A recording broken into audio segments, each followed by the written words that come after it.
Gimana? Sudah berhasil bilang enggak belum? Tapi setelah itu, jangan sampai kepikiran, aku jahat enggak ya? Atau harusnya aku bantu tadi? Kalau kamu ngerasain itu, berarti kamu lagi di fase yang benar untuk berhenti jadi people pleaser. So stay. Welcome back to Little Growth Notes bareng Minmoy. Hari ini mau ngobrolin lanjutan dari kemarin tentang people pleaser, dimana caranya bilang tidak tanpa ngerasa bersalah sepanjang hari. Bilang tidak itu satu hal. Yang lebih berat itu sebenarnya rasa bersalah setelahnya. Kita takut nih. Takut orang ngerasa kecewa, takut hubungan berubah, takut dibilang egois, dikira bukan orang baik lagi, kehilangan peran orang baik.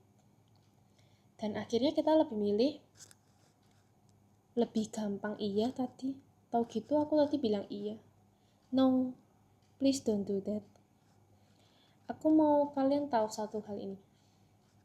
Rasa bersalah itu bukan tanda kamu salah. Itu tanda kamu lagi keluar dari pola dan kebiasaan yang lama. Kalau kamu selalu nurut dan tiba-tiba kamu menjaga diri, otak kamu tuh pasti bakal protes. Dan itu hal yang normal karena otak kita tuh terbiasa sama sesuatu yang kebiasaan. Dan setelah kebiasaan itu ceritanya diberhentikan, di stop, itu pasti dia akan mikir ini sesuatu yang gak benar. Itu wajar banget, itu normal. Sampai akhirnya aku sadar, rasa bersalah itu bukan bukti aku jahat, tapi aku belum terbiasa.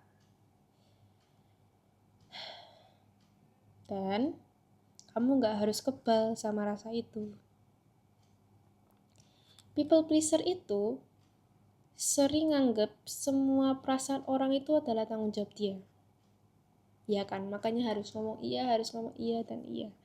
Padahal perasaan orang lain itu bukan tanggung jawab kamu. Itu tanggung jawabnya mereka. Batas kamu adalah tanggung jawab kamu. Itu baru benar. Kamu boleh peduli tanpa harus mengorbankan diri. Paham?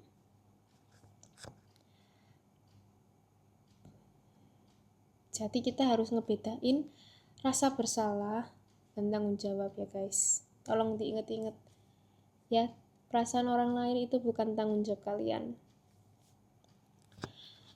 Terus aku bantu, Minmay coba bantu untuk kayak gimana caranya kita bisa menolak secara aman gitu ya. Pakai gini aja, aku pengen bantu nih, tapi aku belum bisa sekarang. Atau sorry Paul, aku lagi ngejaga energiku, aku gak bisa, tapi makasih ya udah percaya atau sudah minta tolong sama aku. Itu gak apa-apa, gak perlu panjang, gak perlu minta maaf berlebihan. Kalau kamu masih dengerin sampai sini, ingat-ingat yang ini. Ini yang paling ditakutin.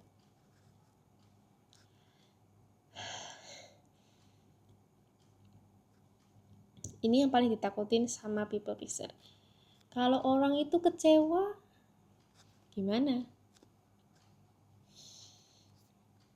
Ya kenyataannya orang yang sehat pasti bakal ngerti kok. Orang kalau cuma butuh kamu, dia bakal marah. Kalau dia sehat pasti dia bakal ngerti. Dan itu bukan kesalahan kamu. Batas itu filter, bukan hukuman.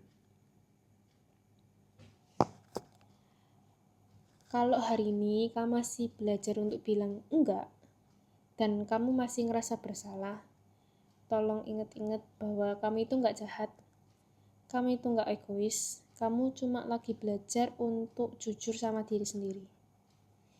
Dan itu menurutku proses yang patut untuk dibanggakan. Aku juga pernah baca buku bahwa kita itu nggak mungkin membuat semua orang senang. Makanya itu kayak ya how you feel is how you feel gitu lah. Kayak ya apapun yang mereka rasakan itu biarlah jadi tanggung jawab mereka. Kalau kamu lagi di fase ini, coba kamu komen. Aku belajar jaga diri tanpa minta maaf berlebihan. So this is Little Growth Notes, small stories, gentle lessons, and steady growth. See you di catatan kecil berikutnya. Nanti part berikutnya kita bakal ngobrolin soal kenapa orang yang people pleaser itu sering ketemu sama orang yang tidak bisa menghargai batas.